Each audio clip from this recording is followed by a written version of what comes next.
Hello friends, नमस्कार। Welcome to my channel. बहुत बहुत स्वागत है आप लोगों का हमारे चैनल एजुकेशनल एकेडमी पे। ठीक है, तो चलिए स्टार्ट करते हैं आज का सेशन। ठीक है, तो जल्दी से जुड़ जाइए। आज का हमारा पहला क्वेश्चन है कि सुफलक सूत्र का अर्थ है। ठीक है, सुफलक सूत्र का अर्थ क्या है ये बताना है। उद्धव है, कृष्ण है, अंकुर है या फिर अकूर है या फिर नंद है। ठीक है, तो यहाँ पर ऑप्शन नंबर सी राइट हो जाएगा। अकूर है सुफलक सूत्र का अर्थ। ठीक है, नेक्स्ट क्वेश्चन देख लेते हैं। और जो लोग अभी तक चैनल को नहीं सब्सक्राइब करें, सब्सक्राइब कर लें। नेक्स्ट क्वेश्चन है कि भाषा शब्द की परिभाषा है। ठीक है, तो सार्थक ध्वनि समूह को कहते हैं शब्द। ऑप्शन नंबर बी यहाँ पर राइट हो जाएगा। नेक्स्ट क्वेश्चन है कि काव्य हेतु कितने प्रकार के हैं। ठीक है, काव्य हेतु के कितने प्रकार हैं, मतलब किसके कितने भेद हैं काव्य हेतु के। तो यहाँ पर इसका राइट आंसर क्या हो जाएगा। काव्य हेतु की मैं कंटेंट में दी हूँ पीडीएफ, तो यहाँ पर इसके 3 भेद होते हैं। हमारे टेलीग्राम चैनल पे आपको मिल जाएगा। नेक्स्ट क्वेश्चन है, बिंदु में थी तुम सिंधु अनंत, एक सुर में समस्त संगीत, और एक कलिका में अखिल वसंत, धरा पर थी तुम स्वयं पुनीत। पंत जी की एक कहाँ से किस काव्य गुण में है, पंत जी की पंक्तियां हैं, ये किस काव्य गुण में है। ठीक है, इसमें तीनों काव्य गुण दिए हैं, तो ये प्रसाद में है ना, प्रसाद काव्य गुण है इन पंक्तियों में। ठीक है, कौन सा गुण है, तो प्रसाद काव्य गुण है। ओज, प्रसाद और मधुर, यही 3 गुण होते हैं। नेक्स्ट क्वेश्चन है, काव्य का वह रूप जो चित्त में तेज और स्फूर्ति का संचार करता है, कौन सा गुण कहलाता है। ठीक है, जो चित्त में तेज है और स्फूर्ति में क्या है, तो ये ओज गुण होता है। ठीक है, इसमें वीर रस की प्रधानता भी रहती है। नेक्स्ट है, ओज गुण का संबंध किस रस से है। ठीक है, तो ओज गुण का संबंध जो है वो किस रस से है ये पूछ रहा है। तो यहाँ पर जो ओज गुण का संबंध है वो किस रस से है, तो यहाँ पर रौद्र रस हो जाएगा। ठीक है, क्या हो जाएगा, रौद्र रस से इसका संबंध है ओज गुण का। ठीक है, रौद्र रस से इसका संबंध है ओज का। ये सब में कौन सा रस है, तो मधुर रस है। ठीक है, शांत, संगार और करुण में मधुर रस है। नेक्स्ट क्वेश्चन है कि इनमें से किस आचार्य ने काव्य गुणों की संख्या 10 मानी है।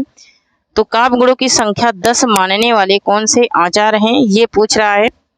तो यहाँ पर भरत मुनि जो हैं ये 10 काव्य गुण माने हैं। ठीक है, भरत मुनि ने इन 10 काव्य गुणों की संख्या बताई है। नेक्स्ट क्वेश्चन है कि वामन ने 20 बताया है। ठीक है, वामन ने 20 बताया है और दंडी ने भी 10 बताया है। ठीक है, तो यहाँ पर वामन ने 20 बताया और भरत मुनि ने 10 बताया है। किस आचार्य ने दृष्ट प्रीति और अदृष्ट कीर्ति को काव्य प्रयोजन माना है। ठीक है, कौन से आचार्य हैं जो दृष्ट प्रीति को और अदृष्ट कीर्ति को काव्य प्रयोजन माना है ये पूछ रहा है। कुंतक ने, दंडी ने, वामन ने या फिर रुयट ने। तो वामन ने माना है। ठीक है, किसने माना है, वामन ने माना है दृष्टि को प्रीति और अदृष्टि को कीर्ति, है ना। तो ये यहाँ पर option number C right answer हो जाएगा। ठीक है, ऑप्शन नंबर सी जो है ये राइट हो जाएगा, वामन ने माना है। नेक्स्ट क्वेश्चन देख लेते हैं। नेक्स्ट है कि एक सेकेंड, नेक्स्ट है कि मुख्य अर्थ से भिन्न होते हुए भी उनसे कुछ संबंध अर्थ प्रकट करने वाली शब्द शक्ति को क्या कहते हैं। ठीक है, उस शब्द शक्ति को क्या कहते हैं, तो लक्षणा शब्द शक्ति कहते हैं। क्या कहते हैं, तो लक्षणा शब्द शक्ति कहते हैं। ऑप्शन नंबर ए यहाँ पर राइट आंसर हो जाएगा। ठीक है, मोस्ट इंपोर्टेंट ये क्वेश्चन है। ठीक है, और जो लोग हमारे टेलीग्राम चैनल से नहीं जुड़े हैं जुड़ जाइए। ठीक है, नेक्स्ट क्वेश्चन है कि मात्रिक छंदों में मात्रा कितने प्रकार की होती है ना। तो मात्रिक छंदों में जो मात्रा होती है, एक तो होती है लघु, दूसरी होती है हर्ष। ठीक है, लघु और गुरु होती है। ठीक है, तो यहाँ पर ऑप्शन नंबर बी राइट हो जाएगा, 2 मात्रा होती हैं। अवधि का निजी छंद तो बरवे है। ठीक है, निजी छंद क्या है, बरवे है। नेक्स्ट क्वेश्चन है, छंद शास्त्र के प्रेरणा आचार्य माने जाते हैं। तो छंद शास्त्र के प्रेरणा आचार्य तो सबको ही पता है, पिंगल को माना जाता है। ऑप्शन नंबर बी यहाँ पर राइट आंसर हो जाएगा। ठीक है, ऑप्शन नंबर बी यहाँ पर राइट आंसर हो जाएगा। नेक्स्ट क्वेश्चन देख लेते हैं। निम्नलिखित में से कौन सा वर्णिक छंद नहीं है। ठीक है, वर्णिक छंद कौन सा नहीं है, तो यहाँ पर ये जो है ये वर्णिक छंद नहीं है। नेक्स्ट क्वेश्चन है कि इंद्रवजा छंद के एक चरण में कितने वर्ण होते हैं। 2021-22 में ये क्वेश्चन आया था। ठीक है, तो उसमें थोड़ा सा क्वेश्चन अलग टाइप से बना था। यहाँ पर वर्ड पूछा है, वहां पर वो कुछ पॉइंट दिया था, ठीक है। तो इसमें 11 वर्ड होते हैं, 11 वर्ड होते हैं, ठीक है। नेक्स्ट क्वेश्चन देख लेते हैं। नेक्स्ट है कि करते अभिषेक पयोद हैं बलिहारी इस देश की, हे मातृभूमि तू सत्य ही सगुण मूर्ति सर्वेश की। इन पंक्तियों में कौन सा छंद है, ठीक है। इन पंक्तियों में कौन सा छंद है, दोहा है, चौपाई है, उलाला या फिर गीतिका है, ठीक है। तो यहाँ पर ऑप्शन नंबर सी राइट हो जाएगा, उलाला है। मेरी कंटेंट वाली वीडियो देखिए मेरे चैनल पे जा करके, आपको सब कुछ क्लियर हो जाएगा। नेक्स्ट क्वेश्चन है दिगति उरी अति गुरी गुरी सर्व परवे परवे समुद्र सुर व्याधि बधिर तेहि काल विकल दिगपाल चराचर दिग्व्यंद लखासत परंतु दसकंद दस धुंध मुख भर सुर विमान हिम भानु भानु संघट परस पर चौके विरचि शंकर रहित कोलि कमुठि अहि कमल्यो ब्रह्मांड खंड कियो चंद्र धुनि जबहि राम सुधिवन दिल्लियो। तो ये छप्पय है, ठीक है। इसमें क्या है, इसमें छप्पय है। नेक्स्ट क्वेश्चन देख लेते हैं। नेक्स्ट है कि निम्न में से कौन सा विकल्प काव्य में छंद के महत्व से संबंधित गलत विकल्प है, ठीक है। तो जो छंद से संबंधित है लेकिन वो क्या है, गलत विकल्प है, उसे क्या करना है, चुनना है। तो यहाँ पर छंद सरस ना होने के कारण मन को भाते नहीं है, ठीक है। ऐसा तो नहीं है, ठीक है। यहाँ पर छंद मानवीय भाषाओं को झंकृत करते हैं, ये बात सही। छंद में स्थापित होता है, छंद में हृदय को सौंदर्य बोध होता है, ये बात सही।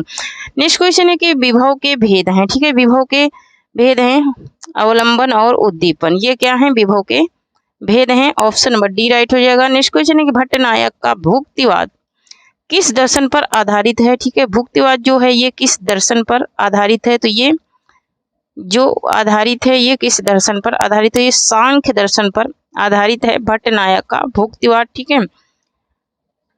तो यहाँ पर जो हमारे संप्रदाय की पीडीएफ है टेलीग्राम पे, वहां पर जाकर के देख लीजिए। और शैव दर्शन से कौन है, शैव दर्शन अभिव्यक्तिवाद का है, ठीक है। तो शैव दर्शन और मीमांसा दर्शन उत्पत्तिवाद का है, ठीक है, उत्पत्तिवाद का है मीमांसा दर्शन। तो यहाँ पर और ये भट्ट लोलट का है, ठीक है, उत्पत्तिवाद भट्ट लोलट का है। यहाँ पर अभिव्यक्तिवाद है ना, यहाँ पर अनुव्यक्तिवाद है ना, अनुव्यक्तिवाद ये न्याय दर्शन पर है। नेक्स्ट क्वेश्चन है कि हिमाद्री तुंग श्रृंग से प्रबुद्ध शुद्ध भारती स्वयं प्रभा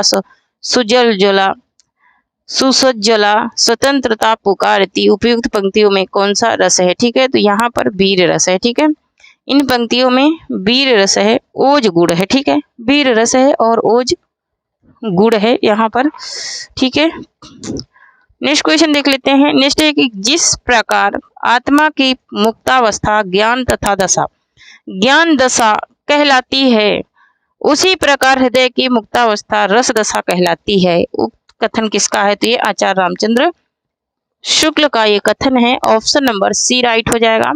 नेक्स्ट क्वेश्चन है कि जब ते निहारे घन आनंद सुजान प्यारे, तब ते अनोखी आग लगी रही चाह की, में विरह का कारण है। इसमें विरह का क्या कारण है, ये बात पूछी जा रही है इन पंक्तियों के माध्यम से।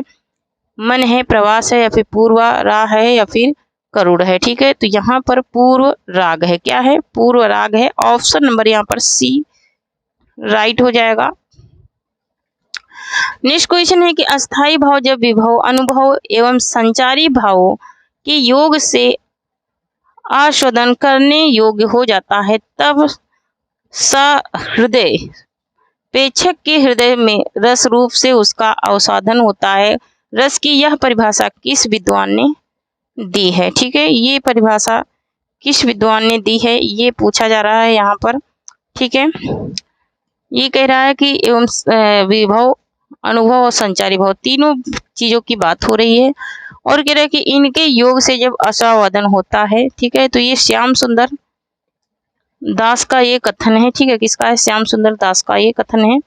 फिलहाल यहाँ पर देख ही लेते हैं। यहाँ पर ऑप्शन नंबर ए राइट हो जाएगा। ठीक है, ऑप्शन नंबर ए राइट हो जाएगा। श्याम सुंदर दास है, आचार्य श्याम सुंदर दास है। नेक्स्ट क्वेश्चन है, निम्नलिखित में से किसे संचारी भाव कहते हैं? ठीक है, संचारी भाव किसे कहते हैं?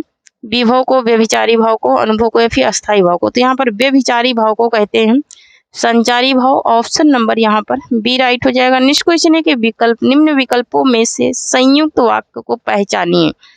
बच्चा जिस कक्षा में है प्रसन्न है, सूर्यपुर से उदय होता है, ये तो सरल वाक्य है। वह अच्छे स्कूल में पढ़ा और वह स्कूल उसके घर के पास था, यही संयुक्त है। कहाँ? क्योंकि इसमें और लग गया है। ठीक है, बाकी मैं बहुत थक गया हूँ, ये भी सरल वाक्य है।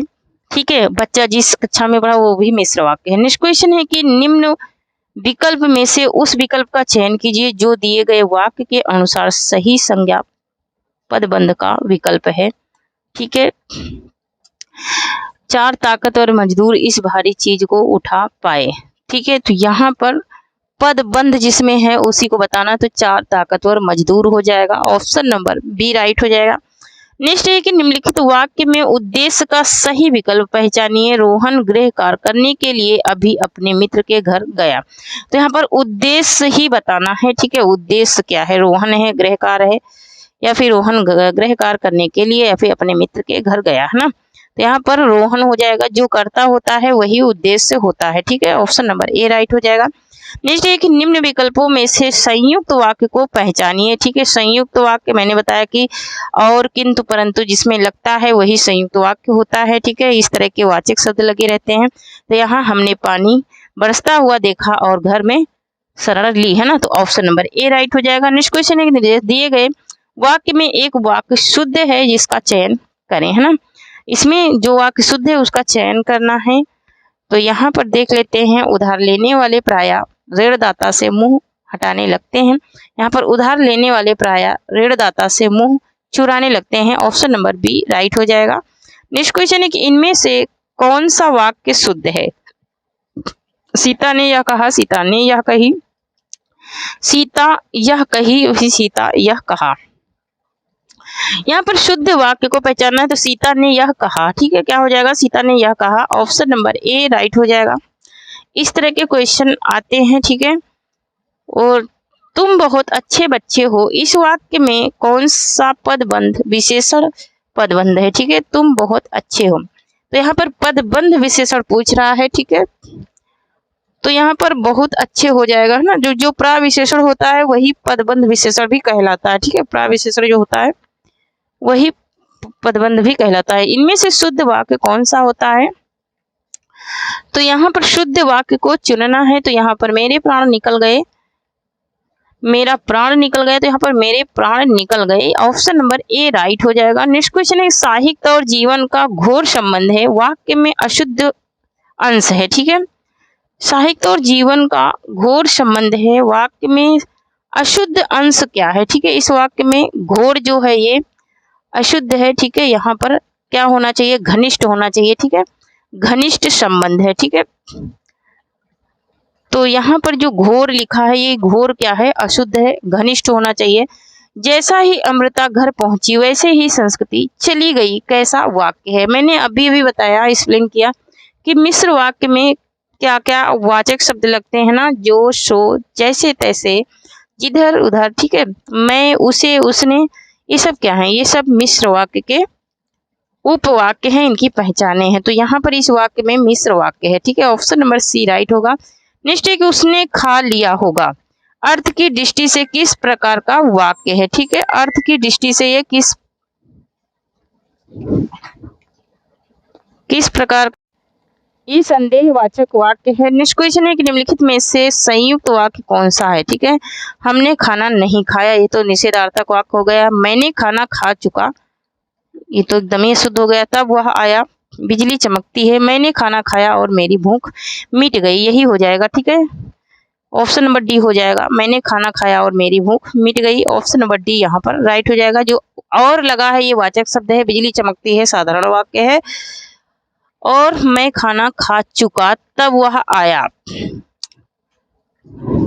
यहाँ पर देखिए, जिस पत्तल में खाना उसी पत्तल में छेद करना कहावत का अर्थ है। ठीक है, तो कृतधन होना मतलब कि उपकार को ना मानने वाले को कृतधन कहते हैं, उपकार को मानने वाले को कृतज्ञ कहते हैं। नेक्स्ट क्वेश्चन, कागजी घोड़े दौड़ाना मुहावरे का अर्थ होगा। ठीक है, तो कागजी घोड़े दौड़ाना मुहावरे का अर्थ क्या हो जाएगा? व्यर्थ की लिखा पढ़ी करना, है ना।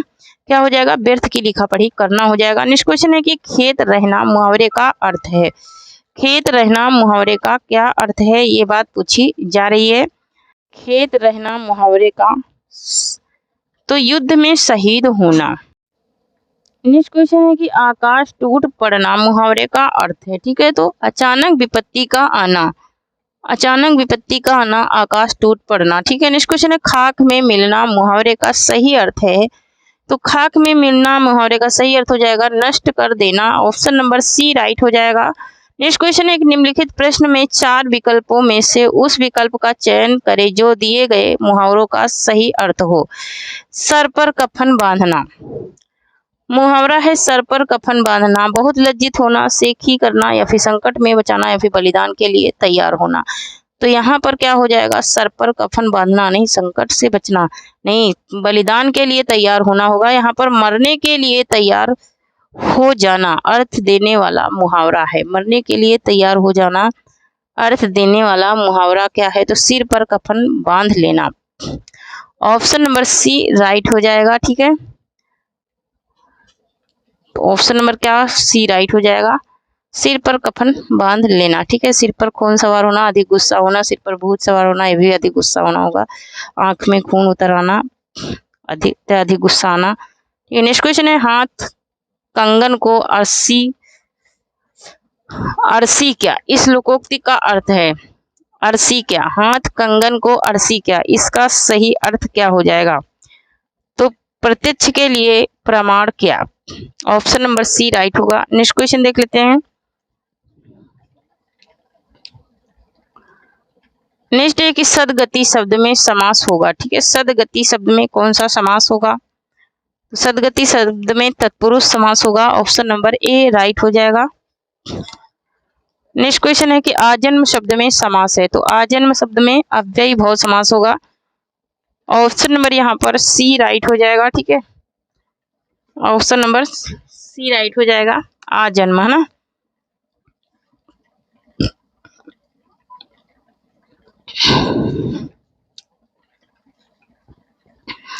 नेक्स्ट क्वेश्चन है कि नीलोपतम शब्द में समास है। ठीक है, नीलोपतम, है ना, तो इसमें विशेष और विशेषता को बता रहा है, तो कर्मधारय समास हो जाएगा।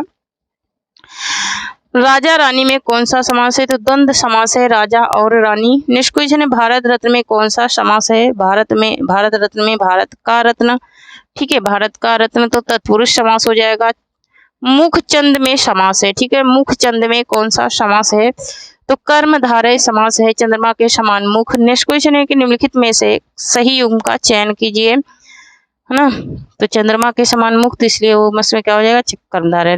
रस भरा, रस से भरा है तो सही है। पतित पावन, पतितों में पावन। ठीक है, रसोई घर, रसोई का घर। धनहीन, धन में हीन। तो यहाँ पर जो युग्म सही है तो ये रस भरा, रस से भरा, है ना, ये सही है। रसोई घर, रसोई के लिए घर होता है। ठीक है, रसोई के लिए घर होता है। धनहीन, धन से हीन होता है। ठीक है, यहाँ पर धन से हीन होता है, धन में हीन नहीं होता है। ठीक है, तो यहाँ पर रस से भरा यही सही हो जाएगा, तत्पुरुष समास है इसमें। नेक्स्ट क्वेश्चन है कि जिस समस्त पद में पूर्व या उत्तर पद की बजाय किसी अन्य अर्थ की प्रधानता होती है, उसमें होती है, उसमें कौन सा समास होता है? तो आप बहुब्रीहि समास होता है। नेक्स्ट क्वेश्चन है कि निम्नलिखित शब्दों में संधि विच्छेद करते समय दिए गए विकल्पों में से सही रूप छांटिए, है ना। तो वीरोचित का संधि विच्छेद क्या हो जाएगा? तो यहाँ पर वीर धन उचित हो जाएगा। ठीक है, गुण स्वर संधि है, इसमें अत्यावश्यक में संधि है, तो अति धन आवश्यक है। ठीक है, नेक्स्ट क्वेश्चन है कि उत्कृष्ट, उत्शिष्ट शब्द में सभी संधि विच्छेद होगा, तो यहाँ पर क्या हो जाएगा? उत धन शिष्ट हो जाएगा। ऑप्शन नंबर ए हो जाएगा। स्वर संधि के कितने भेद हैं? तो स्वर संधि के 5 भेद हैं। ऑप्शन नंबर ए राइट हो जाएगा। नेक्स्ट क्वेश्चन देख लेते हैं। दिए गए शब्द का सही संधि विच्छेद वाला विकल्प पहचानिए। तो मुनीस में कौन सी संधि है? मुनीस में संधि विच्छेद बताना है और यह एक गुण स्वर संधि है। मुनीस है ना, मुनीस कैसी स्वर संधि है? तो गुण स्वर संधि है। तो यहाँ पर क्या हो जाएगा? मुनिधन ईस हो जाएगा। ऑप्शन नंबर बी राइट हो जाएगा। नेक्स्ट है कि यशोदा शब्द में कौन सी संधि है? तो यशोदा शब्द में कौन सी संधि है ये पूछ रहा है। तो विसर्ग संधि है। ऑप्शन नंबर ये राइट हो जाएगा। नेक्स्ट है कि वर्णिक छंदों में गढ़ कितने प्रकार के होते हैं? वर्णिक छंदों में गढ़ों की संख्या पूछ रहा है।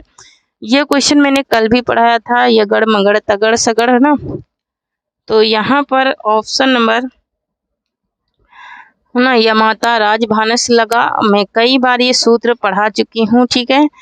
तो या से यगड़, मा से मगड़, ता से तगड़, रा से रगड़, जा से जगड़, भा से भगड़, ना से नगड़ और सा से सगड़, का से कगड़ और गा से ला से लगड़ और गा से गगड़, ठीक है। तो यहाँ पर निम्नलिखित में से कौन सा छंद प्रकार नहीं है? ठीक है, छंद का प्रकार कौन सा नहीं है ये पूछ रहा है। तो यहाँ पर दृष्टांत जो है ये छंद का प्रकार नहीं है। दृष्टांत क्या है? अलंकार है, ठीक है। नेक्स्ट क्वेश्चन देख लेते हैं, एक सेकंड। नेक्स्ट है कि किस छंद का प्रथम व अंतिम शब्द एक सा होता? किस शब्द में प्रथम व अंतिम शब्द एक सा होता है ये बात पूछी जा रही है। कुंडलिया, रोला, दोहा, सोटा। तो कुंडलिया में होता है। ऑप्शन नंबर ए राइट हो जाएगा। नेक्स्ट क्वेश्चन है कि छप्पे में होते हैं। छप्पे में पूछ रहा है कि कितने चरण होते हैं, ठीक है, और कितने चरण इसमें उलाला के होते हैं, ठीक है। तो छप्पे दो रोला और उलाला से मिलकर के बनता है। तो प्रथम 4 चरण रोला के होते हैं और अंतिम 2 चरण उलाला के होते हैं। तो छप्पे बन जाता है। नेक्स्ट है कि मैंने विद्यालय जाना है, ठीक है। वाक्य में अशुद्ध अंश है, ठीक है। तो वाक्य में मैं विद्यालय, मुझे विद्यालय जाना होगा, ठीक है, मुझे विद्यालय जाना है। तो यहाँ पर अशुद्ध शब्द क्या है? तो अशुद्ध मैंने ही हो जाएगा, ठीक है। मैंने क्या है? अशुद्ध है। ऑप्शन नंबर ए राइट हो जाएगा। नेक्स्ट है कि हनुमान ने संजीवनी बूटी से लक्ष्मण के लिए होश लाए। काव्य में त्रुटि का आधार पहचानिए, है ना। तो काव्य में त्रुटि का आधार क्या है? कि हनुमान ने संजीवनी बूटी लक्ष्मण के लिए लाई और यहाँ पर त्रुटि पहचानना है, ठीक है, कि होश लाए, है ना, होश लाए। यहाँ पर क्या है? त्रुटि, ठीक है। इसमें कौन सी त्रुटि है? किसकी त्रुटि है? कारक की है, वचन की, विशेषण की या फिर लिंग की? तो यहाँ पर जो त्रुटि है वो है कारक की, है ना। किसकी त्रुटि है? तो कारक की त्रुटि है। तो यहाँ पर ऑप्शन नंबर ए राइट हो जाएगा। नेक्स्ट क्वेश्चन है कि आपने बुलाया होता तो हम अवश्य आते। अर्थ के आधार पर वाक्य भेद है, ठीक है। अर्थ के आधार पर वाक्य भेद कौन सा है? तो यहाँ पर संकेतवाचक वाक्य है। नेक्स्ट, डॉक्टर ने मरीज को देखा और उसे दवा दी। यह वाक्य किस वाक्य भेद के उदाहरण है? सही विकल्प को चिन्हित कीजिए।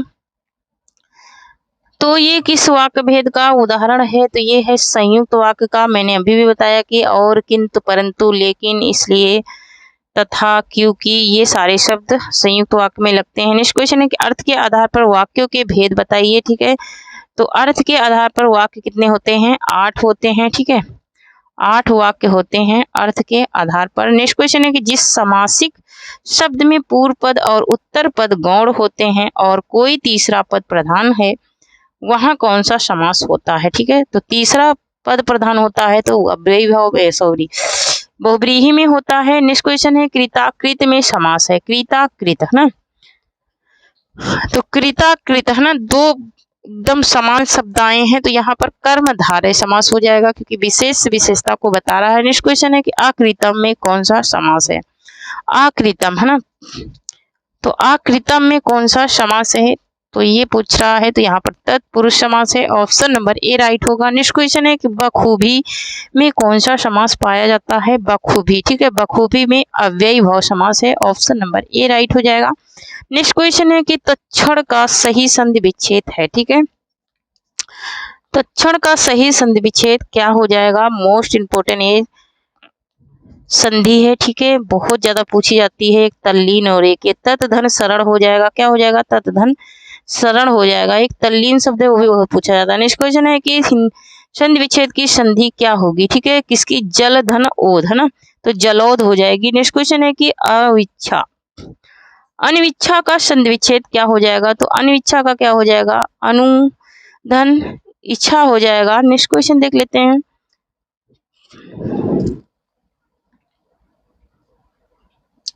नेक्स्ट क्वेश्चन है कि दो निकटवर्ती वर्णों के परस्पर मेल से जो परिवर्तन होता है उसे क्या कहते हैं? ठीक है, तो उसे संधि कहते हैं। निश्चय व्याकरण के ज्ञाता के लिए शब्द होगा तो व्याकरणिक होगा, व्याकरण के ज्ञाता के लिए।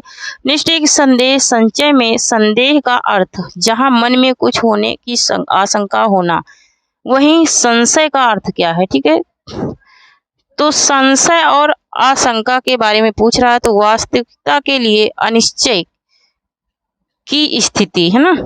निश्चय जब वे उठे तो उन्होंने अपने को हल्का अनुभव किया। रेखांकित अर्थवाची शब्द निर्दिष्ट कीजिए, है ना, निर्दिष्ट कीजिए, है ना। तो जो रेखांकित है हल्का, हल्का रेखांकित क्या हो जाएगा? स्वस्थ हो जाएगा। ऑप्शन नंबर सी राइट हो जाएगा। नेक्स्ट क्वेश्चन है कि अध्याहार का अर्थ है। अध्याहार का क्या अर्थ है ये पूछा जा रहा है। अध्याहार, है ना, तो अध्याहार में कौन सा अर्थ है? वाक्य में आधा अर्थ प्रकट होना, वाक्य में किसी अंग का लोप हो जाना, वाक्य में कर्ता और कर्म का जुड़ जाना। क्या हो जाएगा? वाक्य में कर्ता और कर्म का जुड़ जाना, यही हो जाएगा। ऑप्शन नंबर सी राइट हो जाएगा। अध्याहार का यही अर्थ होगा। ठीक है, कि वाक्य में कर्ता और कर्म का जुड़ जाना। नेक्स्ट क्वेश्चन है कि हिंदी किस लिपि में लिखी जाती है? तो देवनागरी लिपि में ये लिखी जाती है, सबको ही पता होगी। ठीक है, नेक्स्ट देख लेते हैं।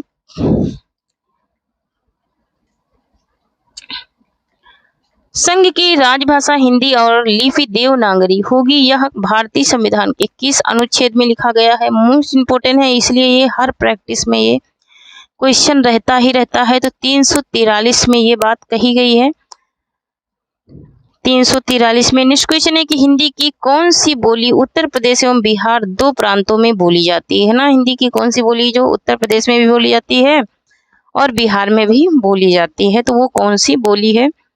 तो यहाँ पर इसका राइट आंसर क्या हो जाएगा? तो भोजपुरी है, जो कि उत्तर प्रदेश के कुछ हिस्सों में बोली जाती है, जैसे गोरखपुर साइड में। नेक्स्ट क्वेश्चन है कि अंग्रेजी के रोमन के लिए हिंदी में प्रयुक्त शब्द है। तो रोमन के लिए हिंदी में प्रयुक्त शब्द क्या हो जाएगा यहाँ पर? तो स्वच्छंदावाद हो जाएगा। ठीक है, रोमांटिज्म है। ठीक है, नेक्स्ट क्वेश्चन है देख सुदामा की दीन दशा करुणा करके करुणा निधि रोए में कौन सा रस है? ठीक है, इसमें कौन सा रस है? जब सुदामा श्री कृष्ण से मिलने गए थे तो श्री कृष्ण इतना रोए थे कि उनकी दीन दशा को देख करके इतना रोए थे कि उनको इसमें करुण रस है। उनके आंसुओं से उनके पैर धुल गए थे, है ना। तो कह रहे थे नहीं।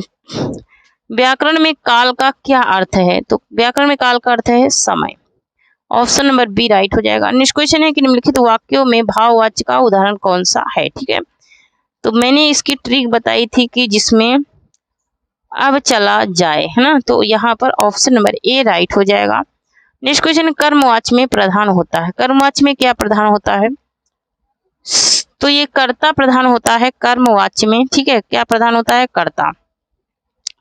कृतवाच्य में कर्म प्रधान होता है। ठीक है, कर्तवाच्य में कर्म प्रधान होता है और कर्मवाच्य में कर्ता प्रधान होता है। नेक्स्ट है कि दिए गए विकल्पों में से विभावना अलंकार का उदाहरण पहचानिए। तो बिन पद चले सुने बिन काना, कर विधि कर्म करे विधि नाना। ऑप्शन नंबर डी यहाँ पर राइट हो जाएगा। नेक्स्ट देख लेते हैं। बिन पद चले सुने बिन काना, कर विधि कर्म करे विधि नाना। नेक्स्ट देख लेते हैं।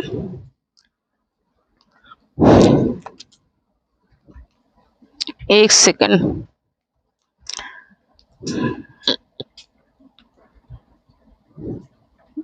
तो यहाँ पर देख लेते हैं। नेक्स्ट क्वेश्चन है कि अचल लिंग हो उठते चंचल, चंपल पग हो जाते अविरल, इस पंक्ति में प्रयुक्त अलंकार पहचानिए, है ना।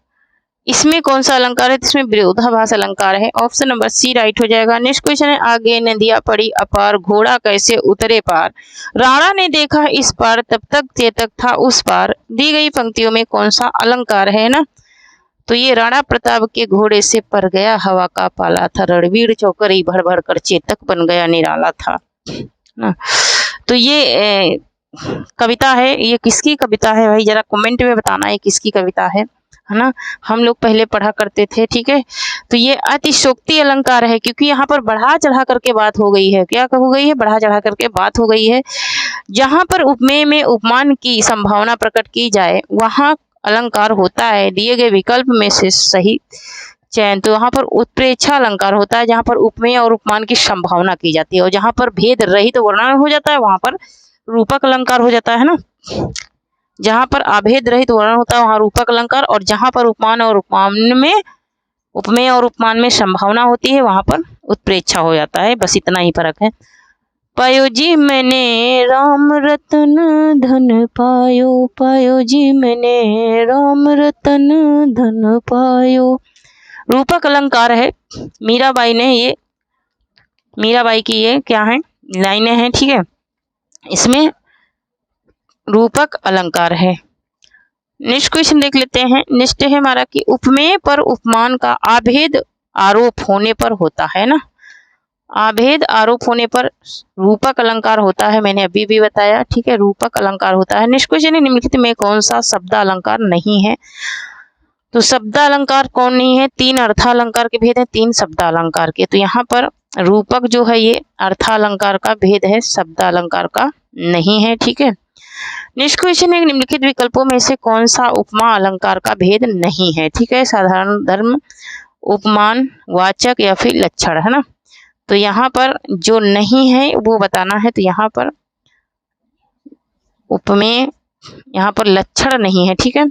ऑप्शन नंबर डी राइट हो जाएगा, ठीक है। ऑप्शन नंबर डी राइट हो जाएगा। उपमान होता है, उपमेय होता है, वाचक शब्द भी होते हैं, और साधारण धर्म भी होता है, ठीक है। क्योंकि यहाँ पर लगता है सासी से। उपमा अलंकार में क्या लगता है? सासी से लग जाता है। नेक्स्ट क्वेश्चन है, नील परिधान बीच सुकुमार, खुल रहा मृदुल अधखिला अंग, खिला हो जो बिजली का फूल, मेघ बन बीच गुलाबी रंग। इन पंक्तियों में कौन सा अलंकार है? तो यहाँ पर कह रहा है कि नील परिधान, मतलब कि नीला परिधान ओढ़े है। यहाँ पर उपमा अलंकार है, ठीक है। उपमा अलंकार है यहाँ पर। नेक्स्ट क्वेश्चन है कि जहाँ वर्णों की आवृत्ति बार बार होती है उसमें कौन सा अलंकार होता है? तो वर्णों की बोलेगा तो अनुप्रयास, और शब्दों की बोलेगा तो यमक। नेक्स्ट क्वेश्चन है कि जब किसी वाक्य को अर्थों के आधार पर सजाया जाता है तो उसे क्या कहते हैं? हाँ, तो जब शब्दों के अर्थों के आधार पर तो अर्थालंकार, और शब्दों के आधार पर तो शब्दालंकार। तो ऑप्शन नंबर ए राइट हो जाएगा। नेक्स्ट क्वेश्चन है कि अलंकार के मुख्यतः भेद निम्न में से कौन से माने जाते हैं? ठीक है, तो मुख्यतः इनके जो भेद माने जाते हैं वो शब्दालंकार, अर्थालंकार और उभय अलंकार, है ना। 3 भेद इनके माने जाते हैं। नेक्स्ट देख लेते हैं। निश्चय कि संक्षेपण में निम्न में से कौन सी विशेषता नहीं है? संक्षेपण में कौन सी विशेषता नहीं है, ये बात पूछी जा रही है। तो यहाँ पर इसका राइट आंसर क्या हो जाएगा? ऑप्शन नंबर ए सही है, बी भी सही है। यहाँ पर नहीं पूछ रहा है तो संक्षेपण में वाक्य का दोहराव होना चाहिए, ये नहीं है, ठीक है। वाक्य का दोहराव नहीं होता है यहाँ पर। ऑप्शन नंबर सी राइट हो जाएगा, बाकी के सब सही हैं। तो थैंक यू फ्रेंड्स, आज के लिए इतना ही। तब तक के लिए जय हिंद, जय भारत। आप लोग पढ़ते रहें, हंसते रहें, मुस्कुराते रहें। और जो लोग टेलीग्राम चैनल से नहीं जुड़े हैं, टेलीग्राम चैनल से जुड़ जाइए, क्योंकि टेलीग्राम चैनल पे आप लोगों को बहुत ही अच्छी अच्छी पीडीएफ्स मिल जाएंगे, ठीक है। ओल्ड पीडीएफ मिल जाएंगी और कंटेंट में भी मिल जाएंगी।